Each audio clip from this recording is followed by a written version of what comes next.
أبا عبد الله يا أبا عبد الله. بسم الله الرحمن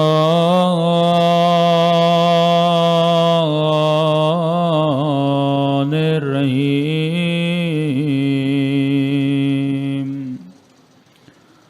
الحمد لله رب العالمين. الحمد لله كما هو أهله. الصلاة والسلام على سيد المرسلين وخاتم النبيين أبي القاسم محمد اللهم صل على محمد وعلى آله الطيبين الطاهرين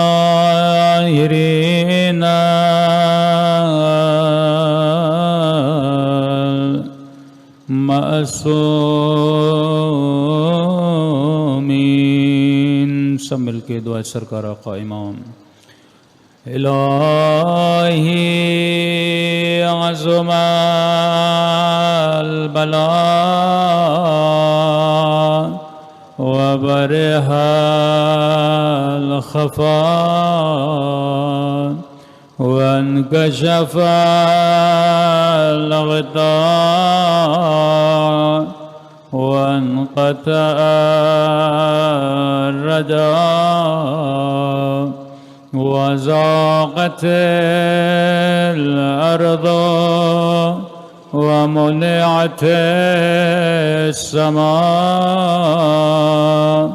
وأنت المستعان وإليك المشتكى وعليك المؤول في الشدة والرخاء. اللهم صل على محمد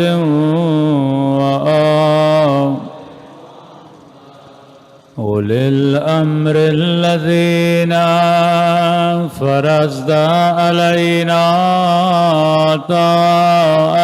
طاعتهم وعرفتنا بذلك منزلتهم ففرج عنا بحقهم فرجا عاجلا قريبا كلمح البصر أوبا.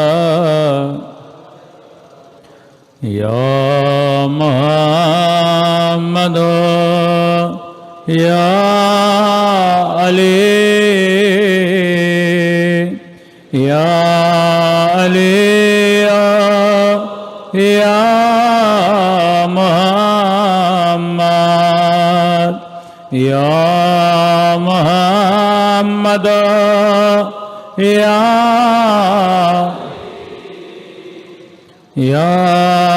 علي يا محمد يكفياني فإنكما كافيان وانصراني فإنكما ناصران. يا مولانا يا صاحب زمان الغوث الغوث الغوث أدركني أدركني أدركني الساعة الساعة العجل العجل العجل يا أرحم الراحمين صلوات پڑھے محمد وآلہ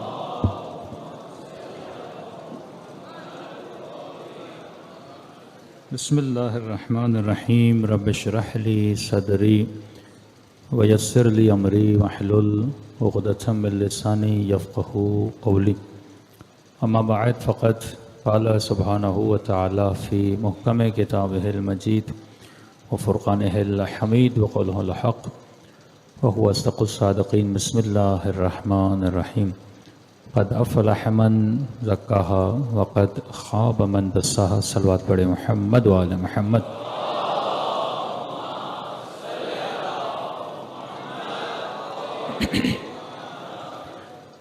دعا ہے پروردگار عالم ہم سب کی عبادتوں کو اپنی بارگاہ میں قبول فرمائے اور جس مقصد زندگی اور حیات کی وجہ سے ان مجالس میں آتے ہیں ان مقاصد میں بھی ہم سب کو کامیابی نصیب فرماتے ہیں۔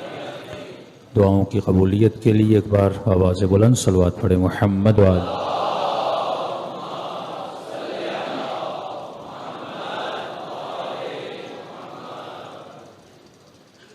علماء فرماتے ہیں کہ یہ مجالس یہ محافل محل نزول ملائک ہیں۔ مادی آنکھیں دیکھ نہیں سکتی لیکن انسان اپنی قلب سے اپنے وجود سے اس چیز کو محسوس کرے کہ دنیا سکون کے لیے گناہ کی جگہوں پہ جاتی ہیں۔ ویسٹرن ورلڈ میں ان کی جو سوشل لائف ہے وہ سیٹرڈے سنڈے نائٹ جب چھٹی کے دن آتے ہیں تو وہ اپنا اسٹریس ڈپریشن ٹینشن ریلیز کرنے کے لیے کلبس میں جاتے ہیں، شراب پیتے ہیں، ڈانس کرتے ہیں، پھر بدحالی اور مستی کی صورت میں گھروں کی طرف واپس جاتے ہیں۔ لیور کی بیماریاں اور بہت ساری بیماریاں ہو جاتی ہیں۔ لیکن مجلس حسین میں جب آپ آتے ہیں تو آپ نے محسوس کیا ہوگا کہ گریے کرنے کے بعد انسان کے اندر ایک عجیب سی راحت آتی ہے۔ یعنی یہ گریہ عینہ کہ مصیبت امام حسین ہے، اس کے ساتھ ساتھ آپ کے لیے نعمت بھی ہے کہ جتنے انسان کے ڈپریشنز ہیں اس لیے فرماتے ہیں کہ اپنے مریضوں کو مجلس حسین میں لایا کرو، اپنے بیماروں کو لایا کرو۔ ہمارے استاد تھے، وہ ڈیلی جمعے کے دن دعائے ندبہ ہوتی تھی، اس کے بعد درس اخلاق ہوتا تھا۔ تو پوچھا بھائی فلاں صاحب کیوں نہیں آئے؟ کہ اس کو کرونا ہو گیا ہے۔ تو انہوں نے کہا میں گارنٹی دیتا ہوں یہ ذکر اہل بیت ہے، یہاں پر لاؤ۔ یہ اور بات ہے لوگ اس سے ڈرتے ہیں، کسی کونے میں جا کے بٹھا دو کہ لوگ بھی ڈر رہے ہیں، تو اس ذکر کی فضیلت سے خدا اسے کیا دے گا؟ شفا عطا کرے گا۔ اور اس کی دلیل ہے، دلیل یہ ہے کہ جہاں پر بھی ذکر خدا ہوتا ہے وہاں نزول رحمت ہوتا ہے، اور بیماری بلا ہے وہاں نزول بلا نہیں ہوتا۔ دعائے کمیل کے دو فائدے ہیں۔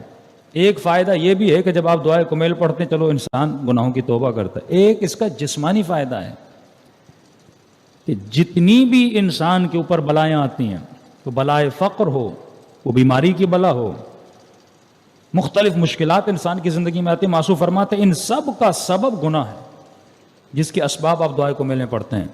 اللہم اغفر لی ذنوب التی تنزل البلا، اللہم اغفر لی ذنوب التی، جس کی وجہ سے نقم، بدبختیاں، عزتیں پامال ہوتی ہیں، تو خدا یہ گناہ بخش دے۔ تو جب وہ گناہ بخش دیے جائیں گے تو بلا آٹومیٹیکلی آپ کے سر سے اٹھ جائے گی، نعمت خدا نازل ہو جائے گی۔ اور ذکر حسین سے بڑی نعمت نہیں کہ غالباً آیت اللہ دستغیب فرماتے ہیں کہ ایک مجلس امام حسین سننے کا ثواب 10 مرتبہ قرآن پڑھنے کے برابر ہے. ایک مجلس امام حسین سننے کا ثواب. تو قبلہ وہ کیوں؟ معذرت شہید ثانی کا کلام ہے کہ ایک گھنٹہ مجلس امام حسین کا ثواب 10 مرتبہ قرآن پڑھنے کے ثواب کے برابر ہے. کیوں؟ جب آپ قرآن پڑھتے ہیں تو عربی ہوتی ہے، سمجھ میں نہیں آتا، صرف عربی الفاظ دہرا رہے ہوتے ہیں. لیکن جب آپ امام حسین کی مجلس میں آتے ہیں، یہاں قرآن بھی ہوتا ہے، قرآن کی تفسیر بھی ہوتی ہے، کلام محمد بھی ہوتا ہے، کلام آل محمد بھی ہوتا ہے، سیدہ کی خوشنودی بھی ہوتی ہے، اخلاق بھی ہوتا ہے، اور علم اہل بیت بھی ہوتا ہے. صلوات پڑھے محمد و آل محمد پر.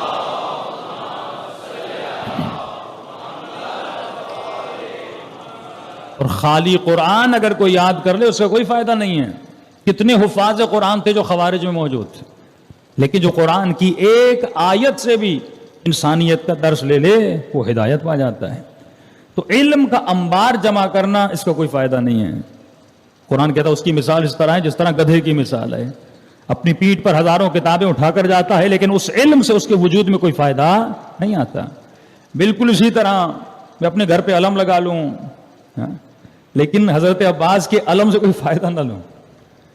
یعنی جس کے گھروں کی چھتوں پر حضرت عباس کا علم ہے اور اس چھت کے نیچے جو علم نشانی ادب ہے، جو علم نشانی وفا ہے، لیکن اسی گھر کی چھت کے نیچے بیٹا باپ کے ساتھ بے ادبی کر رہا ہوں، بیوی شوہر کے ساتھ بے ادبی کر رہی ہو، یا اپنی ماں کے ساتھ بے ادبی کر رہا، اور اوپر گھر پہ حضرت عباس کا علم لگایا ہوا ہے. اس کا مطلب اس نے علم سے کچھ فیض نہیں لیا. جس طرح مدینے والوں نے نبی کی قبر کو بند کر دیا اور اس سے کوئی فیض نہیں لے رہے. تو جب تک آپ فیض نہیں لیں گے، مجلس کے آنے کا مقصد یہ ہے کہ فیض لو. امام فرماتے ہیں مجلس میں آنے کا ادب ہے، پہلا ادب یہ ہے کہ اے مومن، قرآن کی آیت ہے جب بھی قرآن سنو تو خاموشی اختیار کرو. قرآن جب چلے تو خاموشی ہونی چاہیے. اسی طرح جب مجلس شروع ہو جائے تو مجلس میں بھی ذکر محمد اور آل محمد ہے. تو ادب مجلس یہ ہے کہ 4 مومن باہر بیٹھ کے آپس میں باتیں نہ کریں. موبائل سوئچ آف ہونا چاہیے، سائلنٹ پہ رکھنا چاہیے. کیوں؟ کیونکہ جب مجلس پڑھتے ہمارا عقیدہ ہے یہاں پہ اہل بیت علیہ الصلوۃ والسلام آتے ہیں. اب فرماتے ہیں میں نے اس دن بتایا تھا کہ جب بھی کسی بھی محفل میں جاؤ رسول خدا فرماتے ہیں 4 نیتیں کر کے جایا کرو. بتایا تھا پہلی نیت یہ کہ اے خدا میں علم نافع حاصل کرنے آیا ہوں. اس محفل میں اس مجلس میں جاؤ جہاں تجھے وہ علم ملے جس کا نفع ہو. لیکن شیطان ایک بہت بڑا پروپیگنڈا، یہ مجلس بلڈنگ ہے. آپ بلڈنگز بناتے ہیں، کردار کی بلڈنگز بناتے ہیں، اخلاق کی بلڈنگز بناتے ہیں، لیکن ایک بہت بڑا پروپیگنڈا ہوا کہ بھائی مجلس کا مطلب یہ ہے کہ سلام ہو، مرثیہ ہو اور اس کے بعد منہ خوانی ہو. یہ مجلس امام حسین ہے. اور جن جن لوگوں نے اس روش کو اپنایا آپ دیکھتے ہوں گے پنجاب میں مختلف جگہوں پر، تو ان لوگوں کے اندر کوئی اخلاق نہیں ہے. بھائی نے بھائی کو قتل کر دیا، ذاکر سے لڑ پڑا کہ آج میری باری ہے تم نے میری باری کیوں لے لی. انجمنے سے لڑ پڑی کہ ہماری باری ہے. اور ایک واقعہ تو انٹیریئر سندھ میں ہو گیا، اتنا جھگڑا ہو گیا صرف اس بات پہ کہ میرا زلجھنا پہلے جائے گا، تمہارا زلجھنا بعد میں جائے گا، ہم پرانے ہیں تم نئے ہو. کیوں؟ کیونکہ انہوں نے صرف نوح خوانی کی، ماتم کیا. لیکن جو مجلس بیسک تھی انسان کے کردار سازی کے لیے، جو ہدف عزاداری امام حسین، یہ مجلس ہے کہ جس میں مومن آئے اور حسینی کردار لے کر جائے. مجلس کا مقصد صرف ماتم نہیں ہے. ہاں وہ ماتم عزا کا جز ہے، حسن مجلس امام حسین ہے، لیکن بیسک جو بلڈنگ ہے یہ مجلس ہے جس سے انسان اخلاق سیکھتا ہے. اور جب اخلاق کے حسینی نہیں ہوتا تو یہ سارے واقعات آپ پاکستان میں دیکھتے ہیں. اور کسی مومن نے یہاں تک بول دیا مولانا اب تو ویڈیوز بنائی جا رہی ہیں، خواتین اپنے گھروں کی مجلسوں کی ویڈیوز بنا کے یوٹیوب پہ رکھ رہی ہیں. اور آپ کو پتا جب انسان ماتم کرتا ہے تو کس حال میں ہوتا ہے؟ سر پہ دوپٹہ نہیں ہوتا، گلا چاک ہوتا ہے. اور شیعہ عورتیں ان کی ویڈیوز یوٹیوب پہ رکھی جا رہی ہیں. دنیا مذاق اڑا رہی ہوگی. یہ درس مجلس امام حسین نے تجھے دیا تھا کہ جس چادر کی خاطر سیدہ زینب پوری زندگی روتی رہیں، جس دین کی خاطر امام حسین نے گلا کٹوا دیا. یہ مسائل کیوں ایجاد ہوتے ہیں؟ کیونکہ ہم اصل جو مغز ہے عزاداری امام حسین کا وہ مجلس ہے. اور مجلس کا جو اصل لب لباب ہے وہ یہ ہے کہ انسان کے وجود میں کردار اہل بیت کو اجاگر کیا جائے. ان اہداف کو جب بیان نہیں کیا جاتا, ہم نے مجلس کو بنا دیا کہ صرف مجھے اپنے مخالف کا طنز کرنا ہے, اور مجمع اس طنز پہ خوش ہو کے وہوہ کرتا ہے. پھر جب ان کی مجلسوں میں جاتے ہیں وہ بھی طنز کرتے ہیں, اور پھر اسی طنز سے حب ذات پیدا ہوتی ہے, اور پھر حب ذات, حب مکتب, حب فقہ, میری فقہ تمہاری فقہ, میرا امام تمہارا امام, اس سے جھگڑے شروع ہو جاتے ہیں. تو اصل ہدف جو امام حسین دینے آئے تھے, انسان اس ہدف سے کیا ہو جاتا ہے, دور ہو جاتا ہے. لیکن جس نے حقیقی عزاداری منائی اس کے برکات ہوتی ہیں, اس کے ثمرات. حقیقی عزادار اور عزاداری کرنے والے کے درمیان جھگڑا نہیں ہوتا, اس میں برکت ہوتی ہے, مومن بڑھتے ہیں. وہ حقیقی عزادار اور حقیقی عزاداری جو آیت اللہ زکزکی نے کی, جن کی عزاداری کے نتیجے میں, جن کی مجلس کے نتیجے میں, کہ میں نے کہا یہ مجلس بلڈنگز ہے, یہ مجلس ایک خزانہ ہے, یہ مجلس ایک ایسا جوہر ہے جو لوگوں کے دلوں میں روحانیت اور محبت و حرارت امام حسین کو بڑھاتا ہے اور پیدا کرتا ہے. انہوں نے مجلسیں کروا کر 2 کروڑ شیعہ بنائے, مذاق نہیں ہے. 2 کروڑ شیعہ, جہاں شیعت کا نام ہی نہیں تھا, 2 کروڑ شیعہ. اور آج پاکستان میں کتنے شیعہ ہیں, انڈیا میں کتنے شیعہ ہوں گے, یہی ہم بتاتے ہیں 2-3 کروڑ نا. تو صدیوں 70 سال سے ہم اتنے, اور اس بندے نے چند سالوں میں 2 کروڑ شیعہ بنا لیے, کیونکہ اس نے حقیقی مجلس امام حسین کو بپا کیا. کیا کیا؟ جب یہ پڑھ کر وہاں گئے تو انہوں نے, اب ظاہر آغا زکزکی خود پہلے سے اپنے قوم کے جیسے پیر و مرشد ہوتے ہیں نا, تو یہ خود مرشد تھے اپنی قوم کے. ایک بہت بڑا قبیلہ تھا, اس کے لیڈر تھے, مرشد تھے, ان کی بڑی مریدی تھی. جب یہ کنورٹ ہوئے تو یہ پھر اپنے مریدوں کے پاس گئے, پھر مریدوں کو سمجھایا, پھر مرید کنورٹ ہوئے. اب مثلا 400 لوگ 500 لوگ مکتب اہل بیت میں آ گئے. اب منانا تھا محرم, تو کہا محرم کیسے منائیں؟ انہوں نے کہا ہم کربلا تو جا نہیں سکتے, تو ہم عزاداری جناب سیدہ زینب کی طرح منائیں گے. کہا کس طرح منائیں؟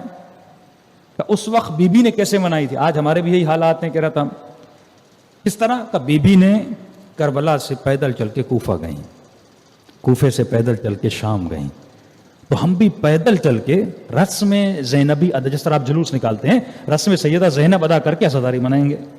اس کے اطراف میں جتنے گاؤں تھے, اس نے وہ اپنے 400-500 لوگ جو مکتب اہل بیت میں آ گئے ان کو وہاں بھیجا. وہاں گئے اور انہوں نے گاؤں میں جا کے اعلان کیا کہ بھائی جسے بھی خون کی ضرورت ہے ہم حسین کے نام پہ خون دینے کے لیے تیار ہیں. اور وہاں خون کی بڑی قدر و قیمت ہے, جو بھی ضرورت مند ہے اسے ہم اپنا بلڈ ڈونیشن دینے کے لیے تیار ہیں.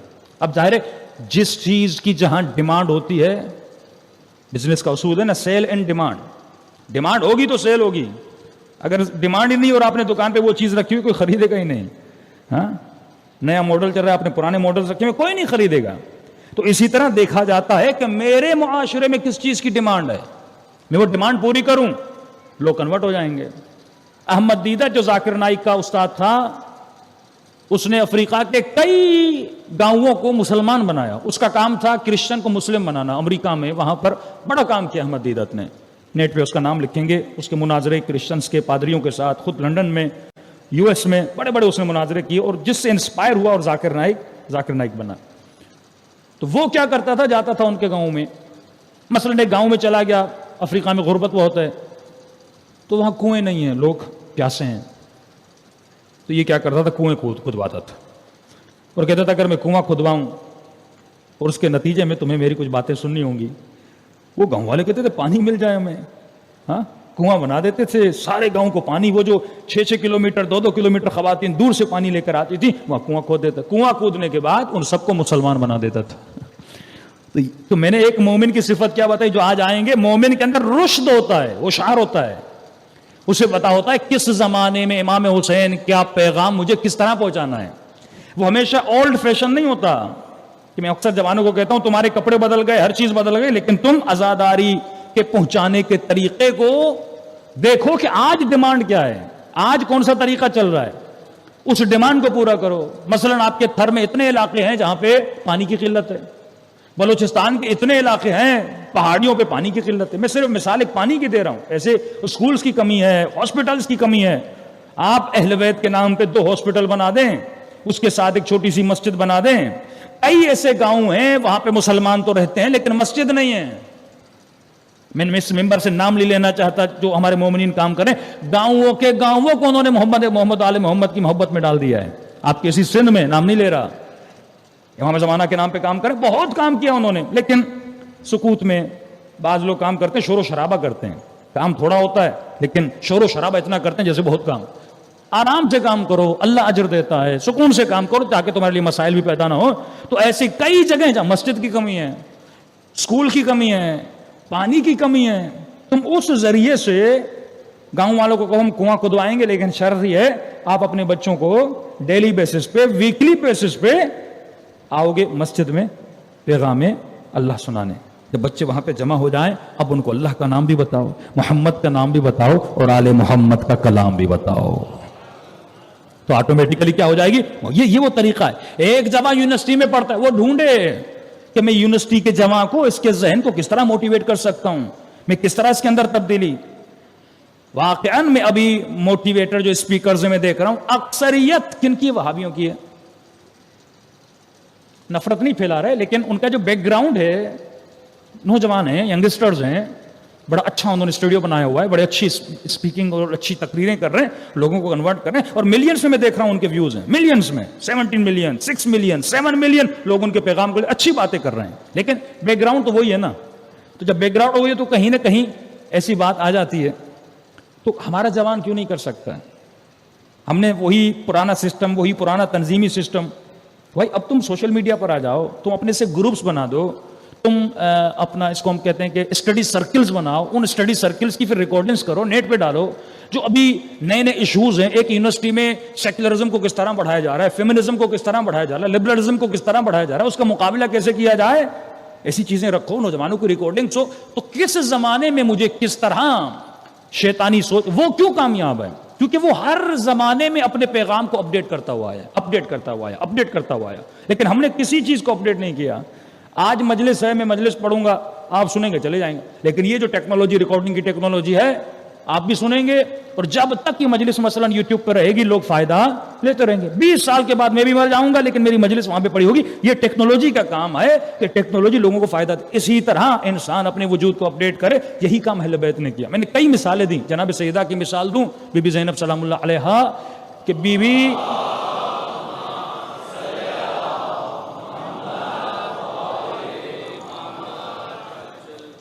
بی جب ابن زیاد کے دربار میں جاتی ہیں تو تاریخ بتاتی ہے بی بی کا رویہ ڈیفرنٹ ہے, اور یہی بی بی جب یزید کے دربار میں جاتی ہیں, بی بی کا رویہ ڈیفرنٹ ہے. کیوں ڈیفرنٹ ہے؟ بی بی دیکھ رہی تھی کہاں پہ کیا بولنا ہے. زیاد کے مزاج کو بھی جانتی تھی, یزید کے مزاج کو بھی جانتی تھی. زیاد بہت ظالم تھا. جب اس نے کہا کہ یہ کس کا سر ہے, یہ کس کا سر ہے, ایک مرتبہ امام سجاد پہ نگاہ پڑی, کہا کہ یہ کون ہے؟ کہا یہ علی ابن الحسین ہے. کہا میں نے تو سنا کربلا میں علی مارا گیا. کہا نہیں, وہ علی الاکبر تھا, اور وہ علی الاصغر تھا. کہا کہ میں نے خط نہیں لکھا تھا کربلا میں جتنے علی ہیں سب کو مارو. کہا کہ امیر بہت بیمار تھا, نحیف تھا, ہم نے سوچا اتنا بیمار ہے خود ہی مر جائے گا. اس وقت اس نے حکم دیا کہ امام سجاد کو شہید کر دیا جائے. فرماتی یہاں بی بی زینب نے درد بھرے چند جملے کہے, ابن زیاد کو ڈانٹا نہیں. بی بی نے کہا کیوں تمہارے دل میں رحم نہیں؟ میرا بھائی مارا گیا, میرے بچے مارے گئے, میرے بھتیجے مارے گئے, کیا تم اہل بیت رسول کو بغیر محرم کے چھوڑو گے؟ یہ قافلہ کس کے ساتھ چلے گا؟ کہتے پھر بھی اس کے دل میں رحم نہیں آیا. کہ کچھ بھی ہو جائے میں اس کا سر قلم کروں گا. فرمایا جب سر قلم کرنے کے لیے تلواریں بڑھی تو بی بی زینب نے اپنی گردن امام سجاد کی گردن پہ رکھ لی کہ اگر ایسا ہے تو پہلے میرا گلا کاٹو. کہتے یہاں پر زیاد کے دل میں تھوڑا رحم پیدا ہوا, اس نے امام کو چھوڑ دیا. اور یہی سیدہ زینب جب یزید کے دربار میں جاتی ہیں، عجیب لہجے میں ڈانٹتی ہیں یزید کو جب بی بی بات کرتی ہیں. جب وہاں پہ امام سجاد کو وہ کچھ کہتا بھی ہے تو بی بی کھڑی ہو جاتی ہیں دفاع کے لیے. بی بی کا رویہ ہر جگہ پہ الگ ہے، بی بی جانتی ہیں کہاں پہ مجھے کیا بات کرنی ہے. تو یہ صفت رشد کہ مومن کی نشانی، مومن ہوشیار ہوتا ہے، فتنوں کو سمجھتا ہے، حق و باطل کو سمجھتا ہے، دشمن کے حربوں کو سمجھتا ہے، اور اپنا ایک مضبوط سسٹم کریٹ کرتا ہے جس سے وہ مکتب اہل بیت کو بچا سکے. کہ ہر کسی کی صرف مولوی کی ذمہ داری نہیں ہے، ہر جماعت یونیورسٹی میں آپ کی اپنی ذمہ داری ہے، سوشل میڈیا آپ کی اپنی ذمہ داری ہے. انشاءاللہ اس پہ میں آ جاؤں گا. آغائے زکزکی نے لوگوں کو بھیجا، گاؤں گاؤں گئے کہ گاؤں والوں اگر کسی خون چاہیے، اس زمانے میں خون کی بڑی ڈیمانڈ تھی افریقہ میں، اور مہنگا تھا، ایک بوٹل سمجھے $200 کی بوٹل تھی، اور غریب بیچارے افریقن، خون کی کمی، مختلف بیماریوں میں مبتلا، کہ جسے بھی خون چاہیے ہم فری میں خون دیں گے. گاؤں کے لوگ نکلا، بھئی یہ کون لوگ ہیں جو اتنی بڑی ڈونیشن کر رہے ہیں، کہ آپ خون کیوں دے رہے ہو؟ انہوں نے کہا اس گاؤں میں آ جاؤ، ہم تجھے بتائیں گے کہ ہم خون کیوں دے رہے ہیں. سارے گاؤں والے آئے اور آغا زکزکی نے وہاں پہ مجلس کا سما رکھا ہوا تھا، سارے لوگ آ کر بیٹھ گئے. پھر آغا زکزکی تقریر کرتے تھے کہ ہم خون کیوں دے رہے ہیں، کیونکہ کربلا میں حسین ابن علی نے دین پر اپنا خون دیا تھا، انسانیت کی بقا کے لیے اپنا خون دیا تھا. جب انہوں نے فضائل محمد اور آل محمد سنے، 2 کروڑ کے قریب لوگ کیا ہو گئے؟ مکتب اہل بیت میں آ گئے. اب جب انہوں نے دیکھا کہ ایک ایسا بندہ ہے جو ایسی مجلسیں کروا رہا ہے کہ جس کے ذریعے سے کروڑوں کی تعداد میں لوگ اس مکتب میں آ رہے ہیں، تو اب اس کا راستہ روکو. بیٹوں کو شہید کیا، خود زخمی بنے، الحمدللہ بھی آزاد ہو چکے ہیں. تو اللہ کا وعدہ ہے جو میرے دین پہ چلتا ہے اس کو بقا کون دیتا ہے؟ پروردگار عالم دیتا ہے. تو فرمایا اس مجلس میں جاؤ جس میں تجھے علم نافع ملے. ہر عبادت کی نیت ہوتی ہے، نماز بغیر نیت کے قبول نہیں، روزہ بغیر نیت کے قبول نہیں. اگر تم مجلس میں ایسے ہی آ رہے ہو رسمن، یہ مجلس قبول نہیں ہوگی. لیکن اگر نیت کر کے جاؤ کہ خدایا میں اس مجلس میں جاؤں گا جہاں مجھے علم نافع ملے، جو میرے وجود کو نفع دے. دوسری نیت میں نے بتایا تھا، جو علم حاصل کرو، نبی خدا فرماتے ہیں پھر اس علم پر عمل کرنے کی دعا کرو. 10 دن آپ نے جو حاصل کیا اگر عمل نہ کریں کوئی فائدہ نہیں، واللہ کوئی فائدہ نہیں. لیکن جب انسان عمل کرتا ہے اسے کیا ملتا ہے؟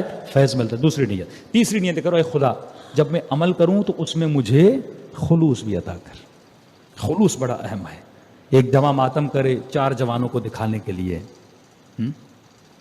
خطیب تقریر پڑھے لوگوں کو دکھانے کے لیے، نوح خان نوحہ پڑھے صرف اس کے لیے میں ایسا نوحہ پڑھوں کہ سال میرے سب سے زیادہ ویورشپ ہو جائے، 2 ملین ویورز ملے میرے نوحے کو، ایسا نوحہ پڑھوں. اب وہ کیا کرے گا؟ اس کے ذہن میں بس یہ ہوگا کہ کوئی ایسی نئی چیز بناؤں، کوئی نئی ٹیکنیک کروں کہ زیادہ سے زیادہ لوگ میری طرف آئیں. اب نیت بگڑ گئی نا، جب نیت بگڑ جاتی ہے تو خلوص ختم ہو جاتا ہے. اور جب خلوص ختم ہو گیا چاہے لاکھوں اور ملین تیرے سبسکرائبر ہو جائیں، ثواب تو نہیں ملا نا. دنیا تجھے مل جائے گی لیکن ثواب نہیں ملے گا. تو نیت یہ ہونی چاہیے کہ مجھے 1 ویو بھی ملے تو امام زمانہ کا ملے، 1 لائک بھی ملے تو جناب زینب کا ملے، امام حسین کا ملے. تو تیسری چیز ہے خلوص عطا کر. چوتھی نیت جو سب سے اعلیٰ نیت ہے، اے خدا میں نے علم بھی لیا، عمل بھی کیا، اس میں خلوص سے بھی میں نے کیا، اے خدا اب اس علم کو، اس عمل کو میری قبر اور قیامت کا سرمایہ بنانا. یہ نہ ہو کہ میں اتنا کچھ لے کر جاؤں لیکن جب قبر میں جاؤں کوئی بات میرے کام نہ آئے. اے خدا یہ جو 1 گھنٹے کی مجلس ہے اس کو میری قبر کا نور بنانا، اس کو میری قیامت کا نور بنانا. صلوات پڑھے محمد و آل محمد.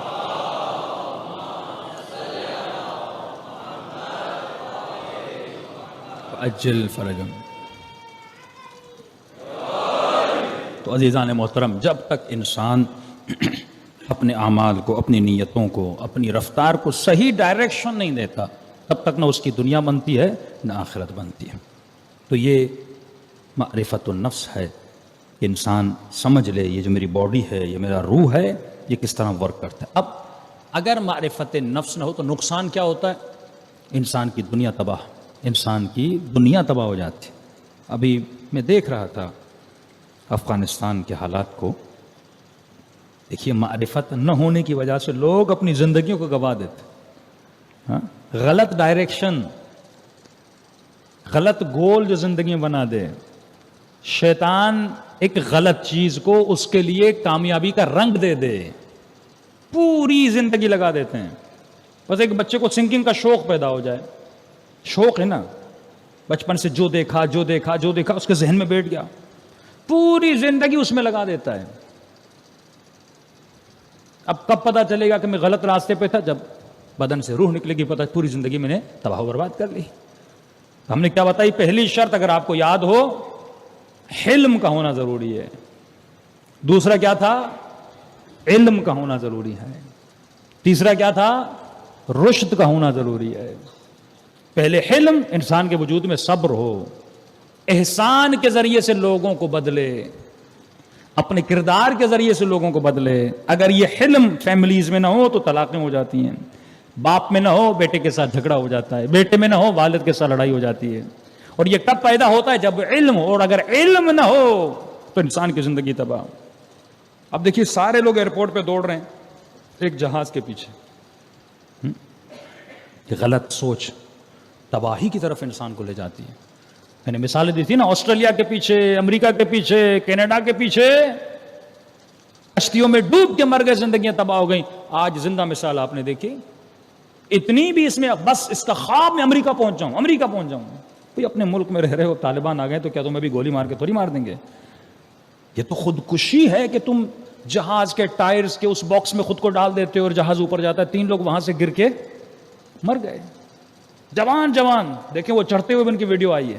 لیکن غلط چیز اگر انسان کے ذہن میں آ جائے, غلط ڈائریکشن انسان کے ذہن, زندگی تباہ و برباد ہو جاتی ہے.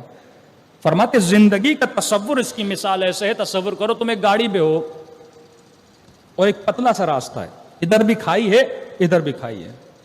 اب تجھے پورا راستہ 1 منٹ کے لیے بھی سونا نہیں ہے. اگر تم 30 سیکنڈ 20 سیکنڈ ایون 10 سیکنڈز کے لیے بھی تمہاری توجہ ادھر, گاڑی کہاں گر جائے گی؟ کھائی میں گر جائے گی. زندگی بالکل اسی طرح ہے. یہ نفس جگہ جگہ تمہارے ساتھ رہتا ہے اور کبھی بھی تمہیں گمراہی کی طرف لے جاتا ہے. تو ایک غلط تصور نے, ایک غلط تمنا نے, ایک غلط آرزو نے ان کی زندگی کو کیا کر دیا؟ تباہ و برباد. وہ کیا سمجھ, امریکہ بھائی پہنچتے تو کیا ہوتا؟ اگر امریکہ پہنچ بھی جاتے تو کیا ہونا تھا؟ سارے لوگ, اس میں خواتین شامل ہیں, بوڑھے شامل ہیں, بچے شامل, اپنی بیگز لے کر آئے ہیں, وہ بھی ایسے جہاز میں جو دوسرے ممالک کا جہاز ہے. اگر یہاں سے لوگوں کو عبرت لینی ہوتی, یہی اشرف غنی, یہی حکمران جنہوں نے اپنا سب کچھ امریکہ کو سمجھا ہوا تھا. آج دنیا نے دیکھا نا کہ امریکنز نے کس طرح نہ اپنے دروازے کھولے, نہ اپنا جہاز روکا, اور وہ جہاز میں لٹکتے رہے, وہ اڑا کے چلے گئے اور وہ لوگ زمین پہ گر کے مر گئے. یہ ہوتا ہے تصور دنیا, سیلفشنس کا تصور, کہ وہ جو کچھ بھی کرتے ہیں اپنی بقا کے لیے کرتے ہیں, وہ تیری بقا کے لیے کچھ بھی نہیں کرتے. اگر کوئی تجھے بچا سکتا ہے تو وہ تو خود ہے, نہ کہ کوئی اور تجھے بچا سکتا ہے. اگر کوئی تمہاری کامیابی کا سبب بن سکتا ہے, وہ وجود پروردگار عالم ہے, وہ کسی اور کا وجود نہیں ہے. صلوات پڑھے محمد و آل محمد پر.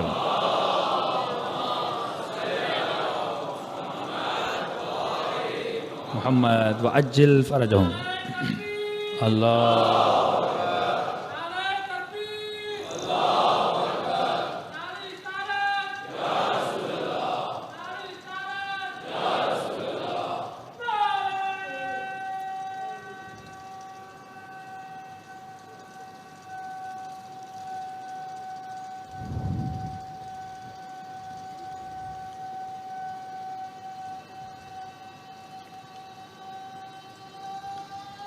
حیدری.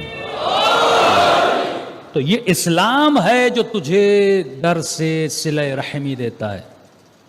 ان کے تعلقات کی بنیاد منافع ہوتی ہیں, نہ کہ انسانیت. نعرہ وہ انسانیت کا بلند کرتے ہیں, human rights human rights human rights کا نعرہ بلند کرتے ہیں. لیکن آج جتنے بھی ممالک کے آپس میں کنیکشنز ہیں, آپ چھوڑ دیجئے کہ اقوام بین الملل کیا کہہ رہا ہے, وہاں پہ کون سے قوانین, ان کی تو کوئی سنتا ہی نہیں ہے. آج جتنے بھی ممالک ہیں, رشیا لے لیں, چائنا لے لیں, امریکہ لے لیں, سعودی عرب لے لیں, جتنے ممالک ہیں, ان کے تمام تر کے جو تعلقات ہیں وہ منافع کے بیس پر ہے, انسانیت کی بیس پہ نہیں ہے. کسی کے بھی تعلقات انسانیت کی بیس پہ نہیں. یہ صرف دھوکہ دیا جاتا ہے کہ ہم انسانیت کی بیس پہ, این جی اوز بنتی ہیں انسانیت کے نام پہ. لیکن تمام تر ممالک اس وقت جتنی بھی پالیسیز ہیں وہ منافع کی پالیسیز ہیں, وہ اپنے نفع کی پالیسیز ہیں. لیکن اسلام یہ درس نہیں دیتا. اصل جو انسانیت کا درس دیا اسلام، یہی صفت حلم اگر کسی کے اندر آ جائے، رسول خدا فرماتے ہیں کہ اے مومن اگر تیرے ساتھ کوئی قطع رحم کرے تو اس کے ساتھ صلہ رحم کر. رشتہ دار ہے تیرے ساتھ بات نہیں کرتا لیکن تو بات کیا کر.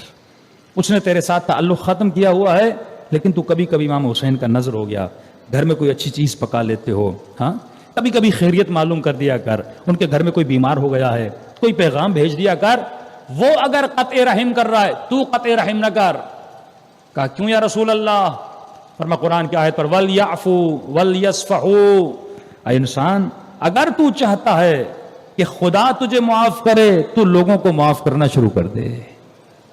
یہ کردار خداوندی ہے، یہ کردار مولا علی ہے کہ میں نے کیا کہا، امام نے کہا میرے قاتل کو بھی پانی پلایا جائے. یہ کردار اہل بیت ہے. امام حسن کا جملہ ہے، امام جعفر صادق علیہ الصلوۃ والسلام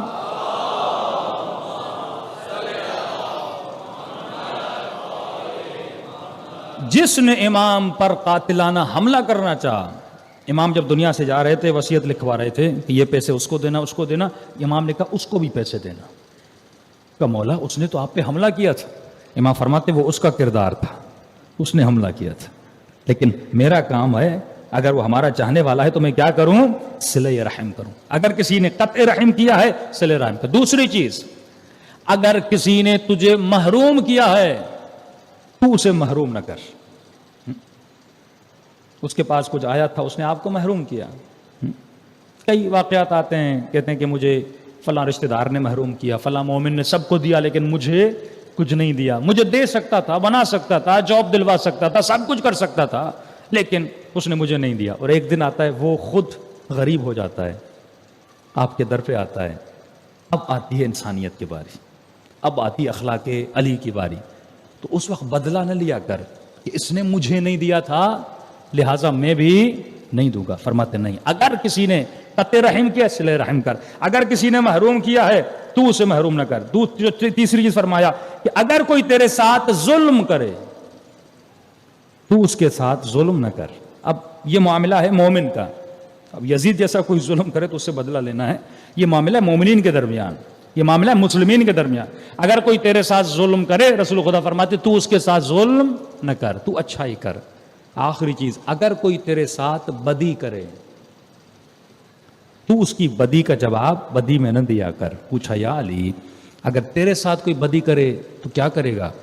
امام نے فرمایا کہ میں خوبی کروں گا، اچھائی کروں گا. کہ اگر دوبارہ بدی کرے یا علی پھر کیا کرو گے؟ امام نے فرمایا پھر بھی اچھائی کروں گا. کہ یا علی اگر تیسری بار بدی کرے پھر بھی کیا کرو گے؟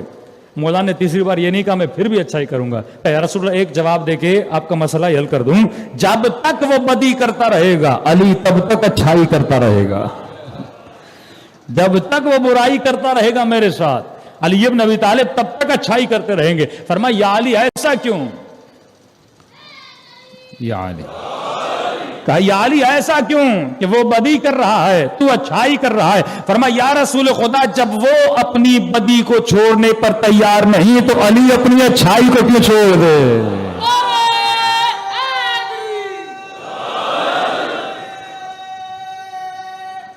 حیدری جب وہ اپنی برائی کو نہیں چھوڑ رہا، شیطان اسے برائی پہ لگا رہا ہے، تو میں علی تو صاحب عصمت و کمال ہوں.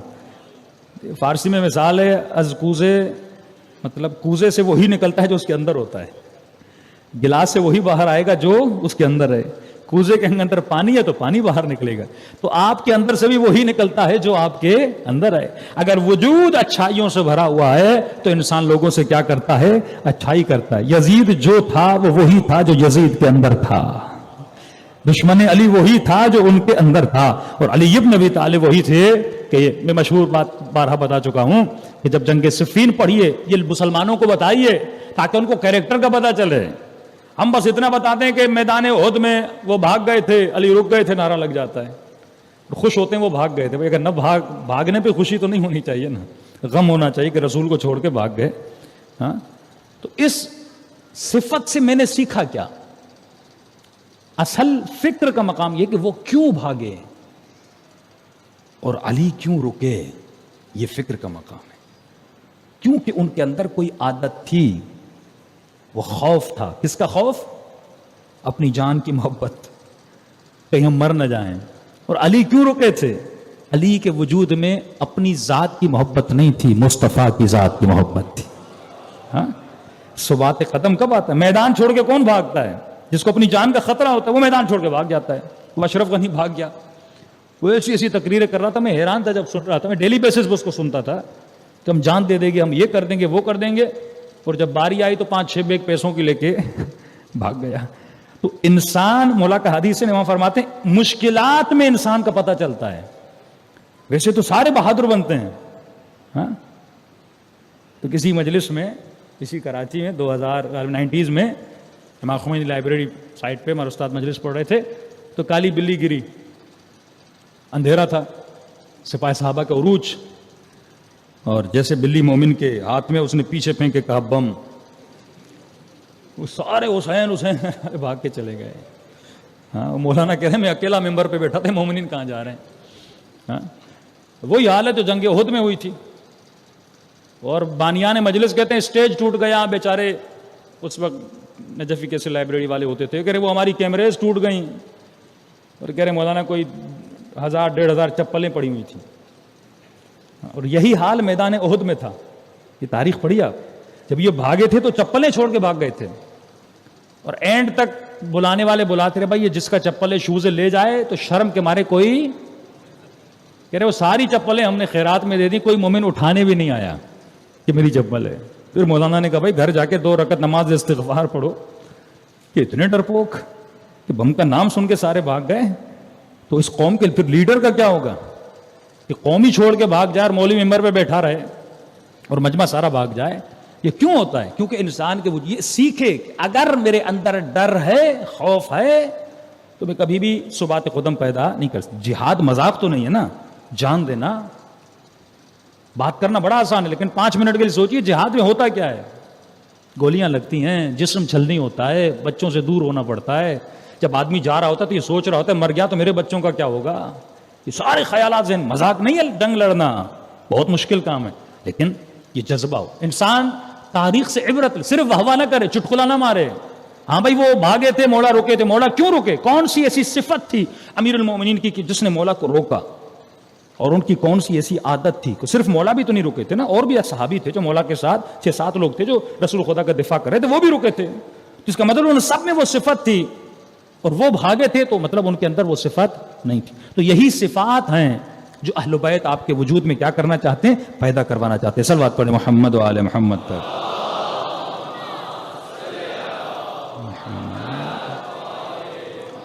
اور یہ تب ہوگا جب انسان کے اندر، پھر میں دہراتا ہوں، پہلی چیز حلم، دوسری چیز علم، تیسری چیز رشد، چوتھی چیز عفت. عفت اگر نہیں ہے تو انسان کبھی بھی اپنے دین کی حفاظت نہیں کر سکتا. یہ عفت ہے کہ جو انسان کو سکھاتی ہے کہ تجھے حجاب کرنا ہے. یہ عفت ہے جو آنکھوں میں حیا پیدا کرتی ہے، جو زبان میں حیا پیدا کرتی ہے، جو وجود بشر میں ادب پیدا کرتی ہے. عفت ہے، والد کا ادب، ماں کا ادب. عفت ہوگی تو یہ تمام تر چیزیں ہوں گی. آج بے عفتی معاشرے میں بڑھ چکی ہے. 5ویں چیز ہے حیا. اگر حیا انسان کے اندر نہ ہو، حیا بہت بڑی صفت ہے. حیا آپ کے اندر ادب کو پیدا کرتا ہے. آغائے جواد عاملی کے جو استاد تھے وہ بھی آیت اللہ العظمیٰ قاضی کے شاگرد تھے. وہ بیان کرتے ہیں آغا قاضی کا ایک عمل تھا کہ یہ ڈیلی بیسس پہ وادی سلام جاتے تھے اور 1.5-2 گھنٹہ وہاں پہ بیٹھ جاتے تھے. کہتے میں نے دیکھا نماز بھی نہیں پڑھ رہے، کوئی خاص کام بھی نہیں، بس بیٹھ کے کچھ دیکھ رہے ہوتے تھے اور سوچ رہے ہوتے تھے. میں نے کہا قبلہ سے ایک دن پوچھوں گا کہ آپ اتنا کیوں بیٹھتے ہیں. رات کو گھر گیا اور میں نے کہا کہ پرسوں میں ایران کے لیے نکل جاؤں گا اور کل جا کے اپنے استاد کی ملاقات بھی کر لوں گا، خدا حافظ بھی کر لوں گا. کہتے رات کو جب سونے کی باری آئی تو میرے سامنے الماڑی پڑی تھی، الماڑی کے اوپر قرآن پڑا تھا. تو میرے ذہن میں خیال آیا کہ رات کو سو رہے ہو، قرآن ہے، بے احترامی نہ ہو، قرآن کی طرف پاؤں کر کے سو رہے ہو. پھر ذہن نے یہ کہا کہ بھائی قرآن تو الماڑی کے اوپر ہے، اس میں کون سی بہترامی، سامنے تو نہیں ہے. کہتا میں سو گیا. صبح اٹھا، مسجد سہلا میں آیت اللہ قاضی درس اخلاق دے رہے تھے اور میں آغا سے جا کے ملا. تو جیسے درس ختم ہوا، آغا صاحب نے پہلی بات یہ کی کہ میرے لال کل تہران نہیں جانا، تمہارے فائدے میں نہیں ہے. ایک تو یہاں پریشان ہوا کہ آغا کو پتا کیسے چلا کہ میں تہران جانے والا ہوں، یہ طاقت ان کو کہاں سے ملی. دوسرا انہوں نے کہا کہ جس انسان کے وجود میں حیا ہوتا ہے وہ قرآن کی طرف پاؤں کر کے نہیں سوتا. اگر حیا نہیں ہے تو ادب نہیں ہے. ادب اور حیا یہ دو چیزیں ہیں جو انسان کے وجود میں معرفت اہل بیت کو بڑھاتی ہیں. بے ادب محروم از لطف رب. کئی ایسے لوگ ہیں عالم بن جاتے ہیں، علم تو بہت ہوتا ہے پر ادب اہل بیت نہیں ہوتا. اور کئی ایسے ان پڑھ ہم نے دیکھے ہیں، پڑھے لکھے نہیں ہوتے لیکن ادب بہت ہوتا ہے. تو ان عالموں کے امام حسین کی زیارت نہیں ہوتی. لیکن جب زائر امام کی زیارت کے لیے امام فرماتے ہیں اس بندے کو جا کر میرا سلام دینا جو میرے زائروں کی جوتیاں بناتا ہے. یہ کس وجہ سے؟ ادب کی وجہ سے. اگر ادب ہے، بے ادب محروم ہے. کہا قرآن اوپر بھی ہو، پاؤں کر کے قرآن کی طرف نہ سویا کر. میں نے پریشانی کے عالم پوچھا قبلہ، ایک تو معافی چاہتا ہوں میں نے قرآن کی طرف پاؤں کیے، میں نے سمجھا اوپر ہے، لیکن مجھے یہ بتائیے کہ اتنا علم، یہ اخبار، غیب کی اخبار آپ کو کیسے پتا چلیں؟ کہ یہ سب کچھ مجھے وادی السلام سے ملا ہے. تیسرے سوال کا بھی جواب دیا کہ میں وادی السلام کیوں جاتا ہوں. تو جب انسان وجود کو پاک کر لیتا ہے تو اہل بیت اس کے وجود میں حکمت کے چشمے کھولتے ہیں، وہ کچھ عطا کرتے ہیں جس کا انسان نے تصور نہیں کیا. اور یہ کب پیدا ہوتا ہے؟ جب انسان کے وجود میں حیا ہوتا ہے. حضرت عباس کا مقام اتنا کیوں بلند ہے؟ کیونکہ حضرت عباس کے وجود میں ادب تھا، ادب امام. اور ادب کب آتا ہے؟ اس کی شرط ہے جب انسان کے وجود میں حضور آتا ہے. حیا کب کرتا ہے؟ حضور کی وجہ سے. آپ کا باپ آپ کے سامنے ہوگا، آپ باادب ہوں گے. جیسے باپ نگاہوں سے آگے بڑھ جاتا ہے، اوجھل ہو جاتا ہے، پھر دوستوں کے سامنے آپ تھوڑے بے ادبی کرنے لگتے ہو. باپ جب تک تھا آپ باادب تھے، باپ جیسے گیا آپ بے ادب ہو گئے. اب امام فرماتے ہیں جو خود کو ہمیشہ حضور خدا میں سمجھے وہ کبھی بھی اللہ کے حضور میں بے ادبی نہیں کرتا. یہ گناہ کیوں کرتا ہے؟ یہ اللہ کی نافرمانی کیوں کرتا ہے؟ کیونکہ یہ سمجھتا ہے کہ میرا رب مجھے نہیں دیکھ رہا، میرا امام زمانہ مجھے نہیں دیکھ رہا. یہ خاتون بد حجابی کب کرتی ہے؟ یہ غیر موجودگی میں غلط کام کب کرتی ہے؟ جب یہ سمجھتی ہے، جب یہ سمجھتا ہے کہ میرا خدا مجھے نہیں دیکھ رہا. فرمایا اگر ہم عصمت کے درجے پر ہیں تو اس کی دلیل یہ ہے کہ ہم نے خود کو پروردگار عالم کے حضور میں سمجھا. صلوات پڑھے محمد و آل محمد.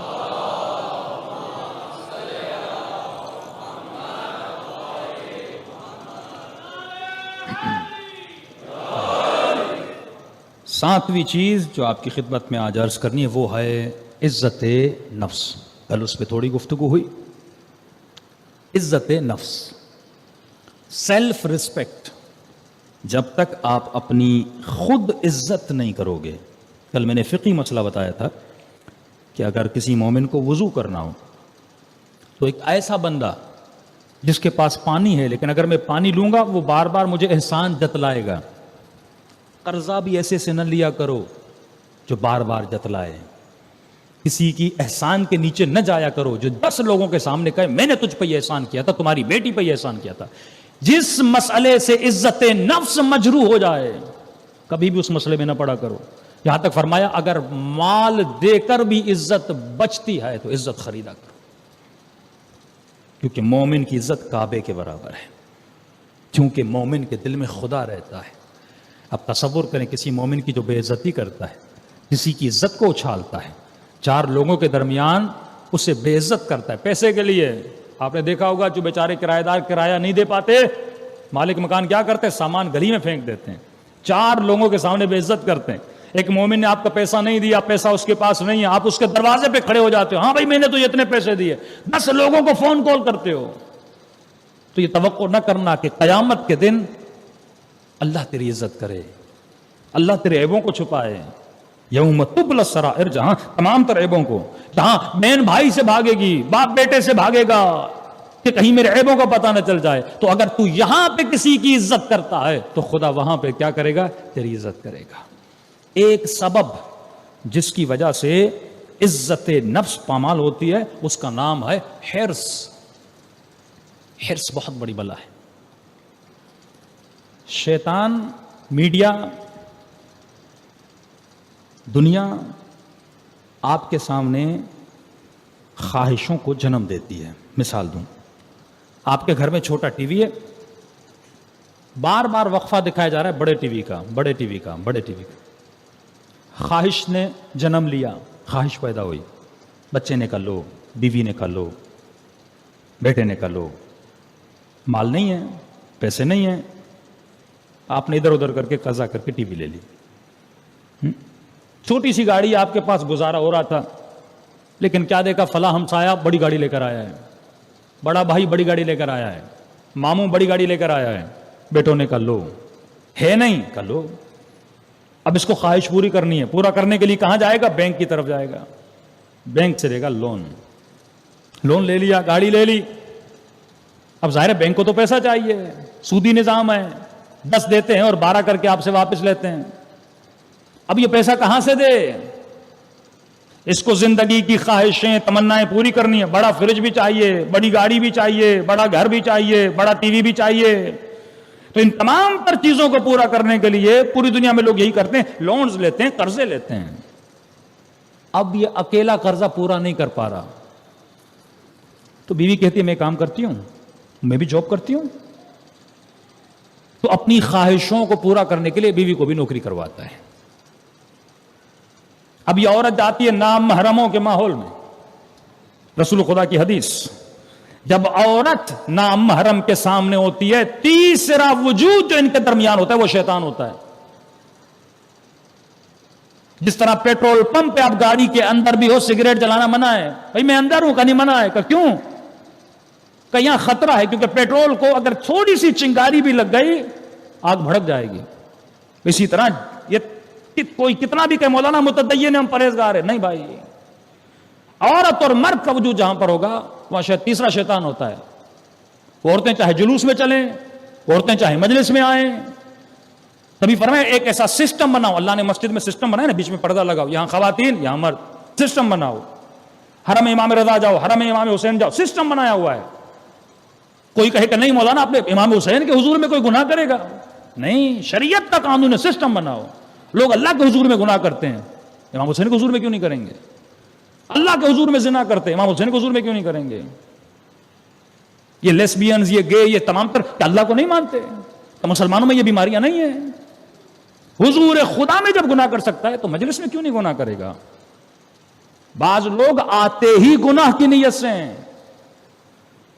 یہ جوان خود کو سنوار کے جاتا ہے جلوسوں میں، مختلف جگہوں پہ، کیونکہ اس کے اوپر نفس و شیطان سوار ہے. تو یہ اب اپنی خواہشوں کو پورا کرنے کے لیے بیوی کو کام کرواتا ہے. کیونکہ مولانا ضرورتیں بہت ہیں، مولانا گھر میں تمام چیزیں پوری نہیں ہو رہی، بچوں کی ایجوکیشن بڑی مہنگی ہے. اب اس کے اثرات، اللہ نے عورت کی ڈیوٹی رکھی ہے، مرد کی ڈیوٹی رکھی ہے. اللہ نے عورت کو عزت دی ہے اور اسے کام کرنے سے منع کیا ہے. فرمایا عورت کا کام ہے گھر میں سکون سے رہے، اس کی ڈیوٹی ہے اپنے بچوں کی تربیت کرے، اس کی ڈیوٹی ہے اپنے شوہر کا خیال رکھے. اور یہ مرد کی ڈیوٹی ہے یہ صبح سے شام تک کمائے، محنت کرے. واجب کیا اس پر نفقہ، واجب شرعاً واجب، اگر نہیں دیتا تو گنہگار ہے. بیوی کو خرچہ نہیں دیتا، بچوں کو خرچہ نہیں دیتا، اس پر واجب ہے کہ اپنے بیوی بچوں کو خرچہ دے.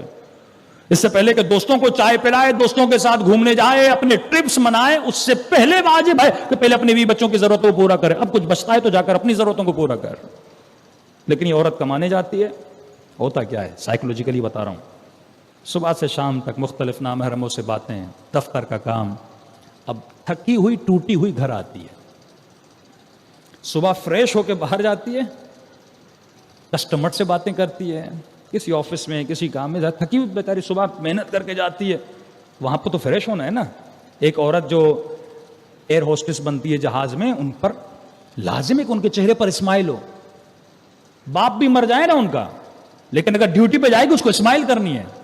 جو ہوٹلز میں کام کرتی ہیں، جو ریسپشنز پہ کام کرتی ہیں، بیٹی بھی ان کی مر جائے نا، لیکن اگر ڈیوٹی پہ آنا تو اسمائل کرنا ہے. فیک اسمائل، جھوٹی کا ہنسنا، کیونکہ تمہاری ڈیوٹی ہے تمہیں نامحرموں کے سامنے ہنسنا ہے، تجھے بڑے پولائٹ ہو کے بات کرنا ہے.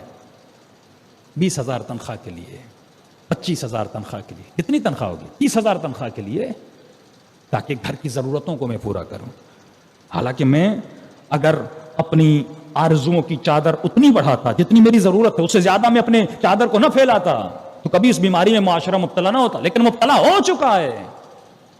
یہ عورت صبح فریش ہو کے نامحرموں سے باتیں کرتی ہے، کیونکہ توانائی انرجی صبح گھر سے نکلتی ہے، اور رات کو تھکی ہوئی ٹوٹی ہوئی گھر آتی ہے. اب کیا شوہر کی خدمت کرے گی؟ اب کیا بچوں پہ توجہ دے گی؟ پھر کہتے ہیں نہیں ہم کما رہے ہیں، ہم نے ایک ماسی رکھ لی ہے گھر پہ، ایک کام کرنے والی رکھی ہے، وہ بچوں کو سنبھال رہی ہے، وہ کیئر پرسن ہے. کسی نے تو لڑکے رکھے ہوئے ہیں گھروں میں. پھر جو واقعات ہوتے ہیں ٹی وی پر یا آپ سنتے ہیں واقعات، اب ظاہر ہے اس جو نوکرانی گھر پہ کام کر، اس کے دل میں تو وہ محبت نہیں ہے نا جو ماں کے دل میں ہوتی ہے. بچہ شور کرے گا، اسے 2 تھپڑے مار دے گی، اسے ڈانٹ دے گی اور بولے گی گھر امی کو بتایا تو میں یہ کروں گی. سائیکولوجیکلی اس پورے بچے کی تربیت کیا ہو جاتی ہے؟ خراب ہو جاتی ہے. اور ایسے بچوں کی اپنے ماں باپ سے محبت بھی نہیں ہوتی. یہ بڑے ہوتے ہیں اسی طرح چھوڑ کے ماں باپ کو چلے جاتے ہیں جیسے بچپن میں ماں باپ نے چھوڑا تھا. پھر کربلائی گھرانہ نہیں بنتا. کہ کربلا میں بھتیجا ہے امام حسین کا، ان کے مسائب بہت ممبر سے کم پڑے جاتے ہیں. جناب قاسم کی مصیبت پڑی جاتی ہے اور جناب عبداللہ کی مصیبت ممبر سے پڑی نہیں جاتی.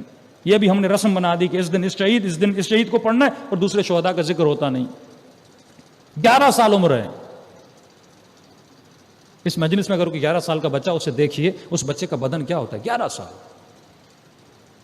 فرماتے ہیں کہ یا اختی زینب، اے میری بہن زین، احبسیہا، اس بچے کا ہاتھ تھام کے رکھنا. جانے سے پہلے امام حسین فرماتے ہیں اس بچے کا ہاتھ تھام کے رکھنا، کیونکہ صبح سے شام تک یہ بچہ دیکھ رہا تھا کبھی اکبر کا لاشا،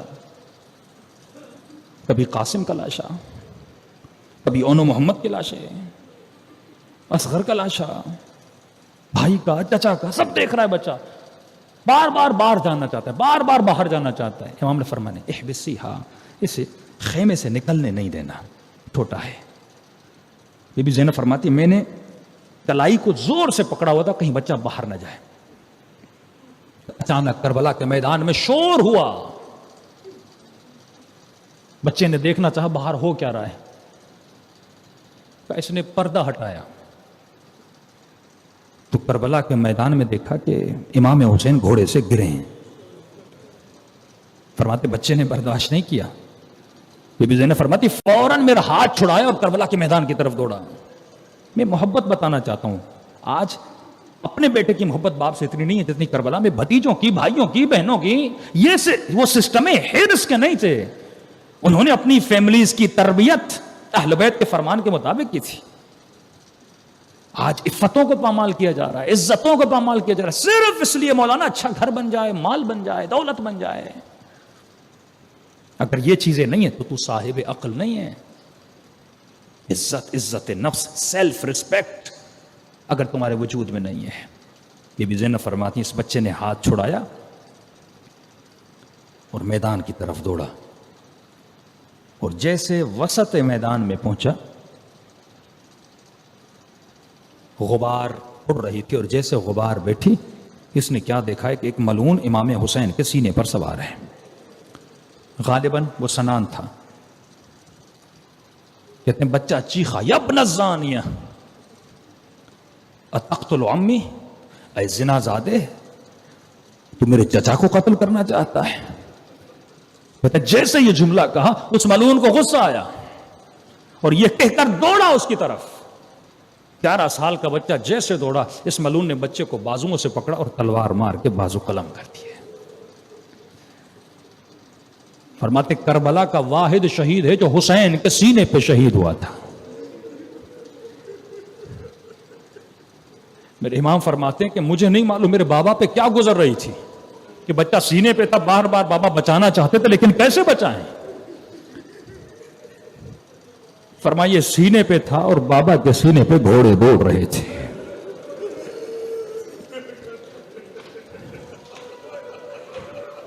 ایسی محبت تجھے کہاں ملے گی؟ سب کچھ کس کے لیے؟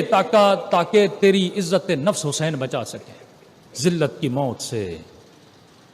ہاں،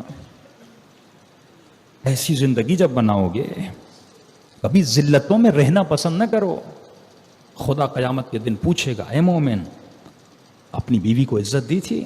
عزت مال کا نام نہیں ہے، عزت عفت کا نام ہے، عزت حیا کا نام ہے.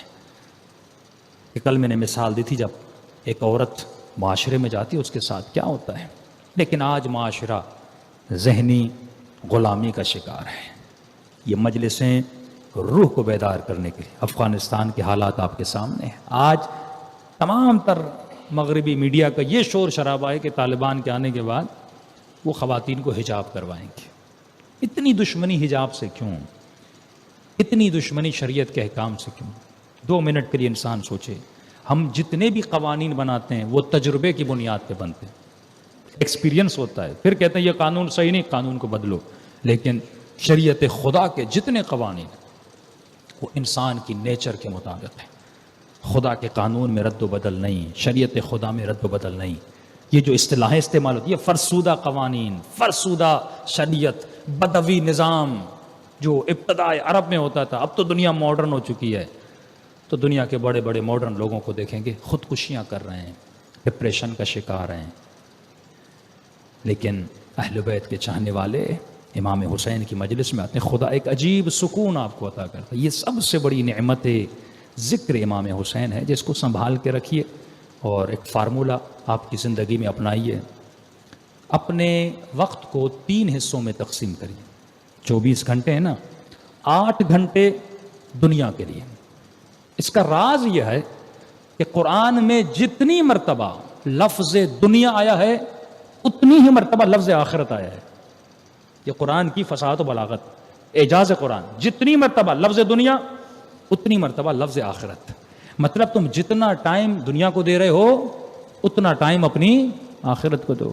ہم سے 17 منٹ کی نماز پڑھی نہیں جاتی. آیت اللہ مظاہری فرماتے ہیں اپنے وقت کو 3 حصوں میں تقسیم کرو. 8 گھنٹے دنیا کے لیے، معاش کے لیے، امرار معاش کے لیے، مال کے پیچھے کماؤ، رزق حلال روزی کے پیچھے جاؤ تاکہ گھر بنے، زندگی بنے، عزت کی زندگی گزارو.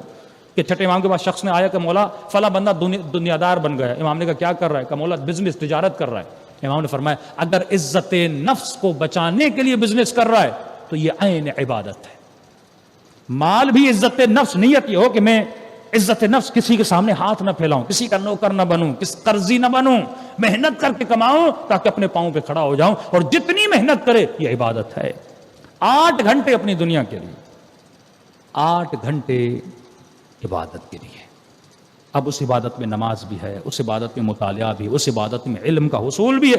8 گھنٹے عبادت کے لیے اور 8 گھنٹے اپنے جسم کے رفاہ کے لیے، جسم کے آرام کے لیے. وہ سونا ہے، وہ لذت نکاح ہے، وہ بچوں کے ساتھ بیٹھنا ہے، وہ سیر و تفریح.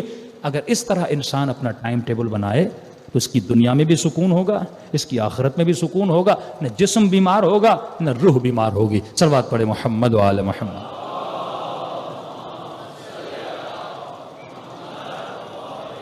محمد وعجل فرجہم. عزیزو، دن بڑی تیزی سے گزر رہے ہیں، لیکن سوال یہ ہے کہ کون امام سے کتنی خیرات لے کر جاتا ہے. کہ میرے چوتھے امام فرماتے ہیں جب رات کو گھر جاؤ بستر پہ سر رکھو تو یہ سوچو کہ آج کی مجلس سے مجھے کیا ملا اور میں نے اپنے وجود کے اندر کتنی تبدیلی پیدا کی. تصور کریں کہ دل کربلا میں ہیں، بین الحرمین میں ہے. اپنے تصور میں امام حسین کی زری کو لائیے، مقام رأس الحسین کو لائیے، تلہ زینبیہ کو لائیے اور ایسے امام حسین کو آواز دیجیے اس طرح کربلا میں سیدہ زینب نے اپنے بھائی کو پکارا تھا. السلام علی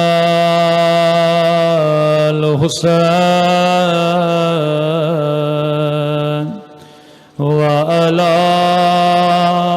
علی ابن الحسین وعلی اولاد وعلی اصحاب الحسین. سب مل کے السلام علی الحسین وعلی علي بن وعلى أولاد الحسين وعلى أصحابه بلند آواز سے السلام علی الحسین وعلی علی بن وعلی اولاد الحسین وعلی اصحاب میرا سلام ہو اس درد بھرے منظر پہ جب حسین نے گھوڑے سے اتر کر دو کٹے ہوئے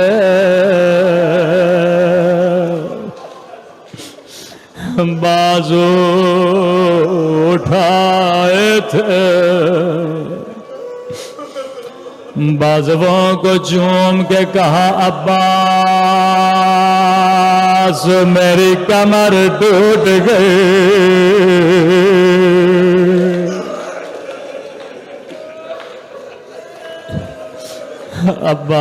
عباس میری کمر ٹوٹ گئی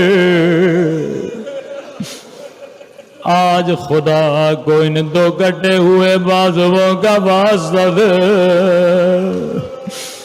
خدا کوئی ہاتھ خالی نہیں لوٹائے گا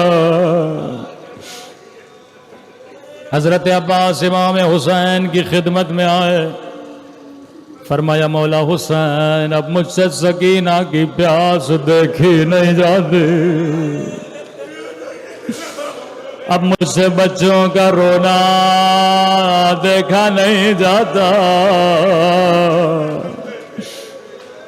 امام نے فرمایا عباس تو میرے لشکر کا سپہ سالار غازی نے سر کو جھکایا کہ مولا کوئی لشکر نہ رہا تو سپہ سالار کیسا فرمایا عباس میں حسین تجھے روکتا نہیں زینب کو تجھ پہ بڑا ناز ہے سب سے پہلے جا کے زینب سے اجازت مانگو بی بی زینب کے خیمے پہ در پہ آئے آقا زادی اجازت کہ عباس اندر آ بی بی زینب کے سامنے بیٹھ فرمایا عباس میں سمجھ گئی کیوں آئے ہو میں تجھے روک دی نہیں لیکن عباس جانے سے پہلے زینب کی کچھ بات سنتا جا جی میری آقا زادی فرمایا عباس شہر کوفہ تھا بابا علی کی حکومت تھی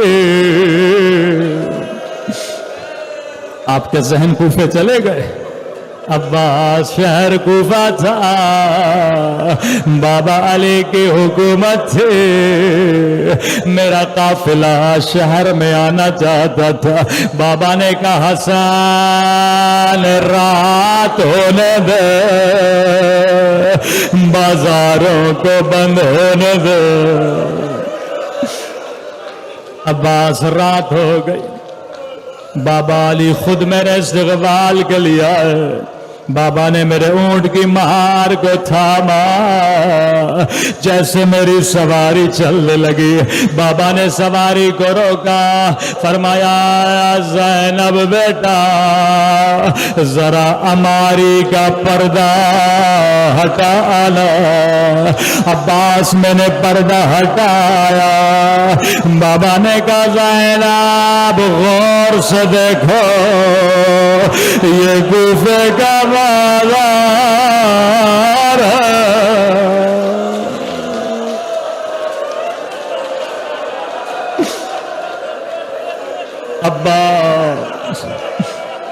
میری سمجھ میں نہیں آیا بابا بازار مجھے کیوں دکھا رہے ہیں؟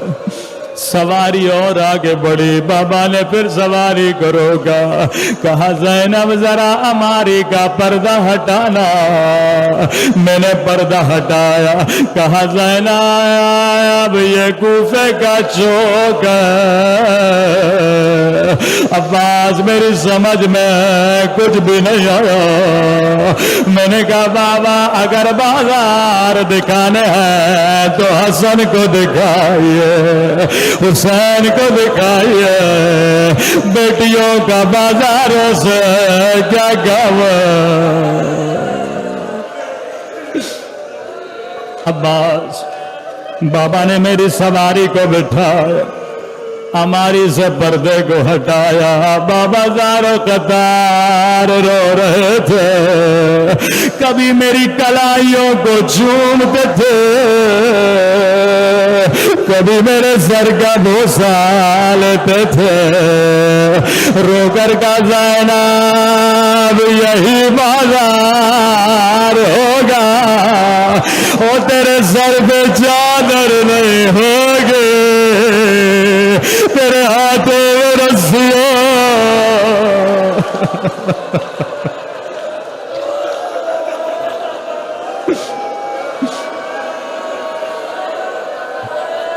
عباس بابا نے جیسے یہ جملہ کہا، میں نے کہا بابا پہ امام علم غیب جانتے ہیں، میں اعتراض نہیں کروں گی، لیکن بابا جس بھی بہن کا ایک بھائی ہو اس کا بھی کوئی نام نہیں لیتا۔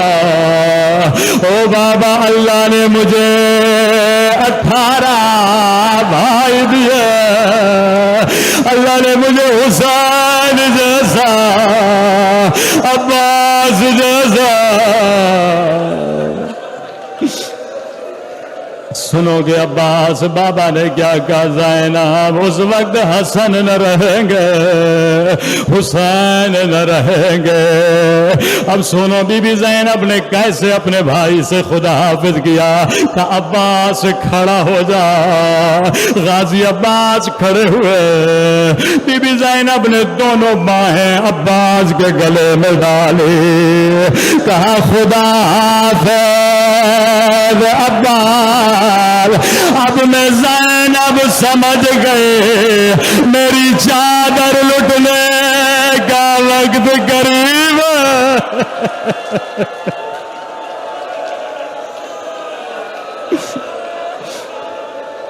عباس میرے ہاتھوں میں رسیاں بندھنے کا وقت قریب ہے۔ حضرت عباس میدان کی طرف گئے،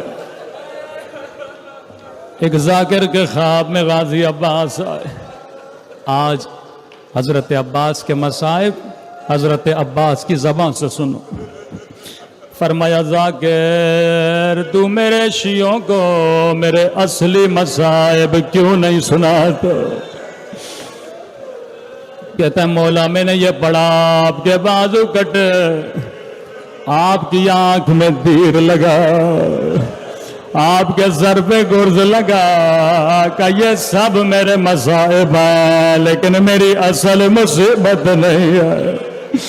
کہ غازی عباس آپ کی اصل مصیبت کیا ہے؟ غازی عباس نے فرمایا ذاکر میرے عزاداروں کو بتانا، کربلا میں جو بھی شہید جب بھی گھوڑے سے گرا اس کے بعد سلامت ہے، کوئی شہید میری طرح زمین پہ نہیں آیا۔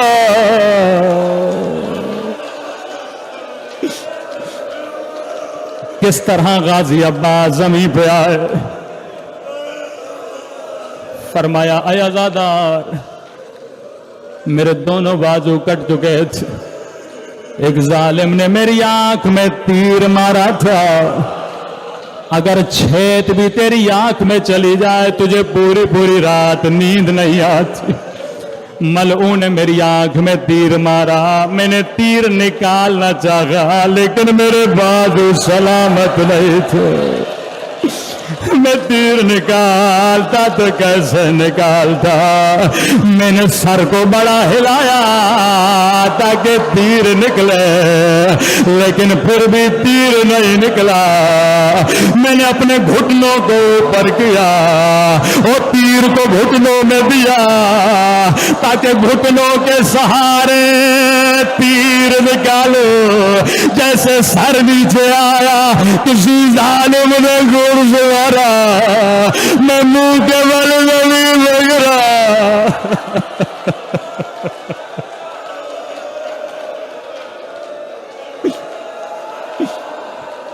کربلا کا کوئی شہید میری طرح زمین پہ نہیں آیا۔ بس ایک جملہ زحمت کو تمام کرو، میں کہوں گا غازی عباس یہ سچ ہے، کوئی آپ کی طرح گھوڑے سے زمین پہ نہیں گرا، لیکن غازی عباس 11 محرم کو او زینب ایسے گرے جیسے آپ گرے تھے۔ شاید کوئی بچہ کہے مولانا زینب کے تو بازو سلامت تھے، بھلا عباس کی طرح کیسے گرے؟ جواب میں نہیں دوں گا۔ امام زمانہ زیارت ناہیہ میں فرماتے میرا سلام ہو میری ان پھپھیوں پہ جن کے ہاتھ ان کی گردنوں سے بندھے تھے۔ ماتم حسین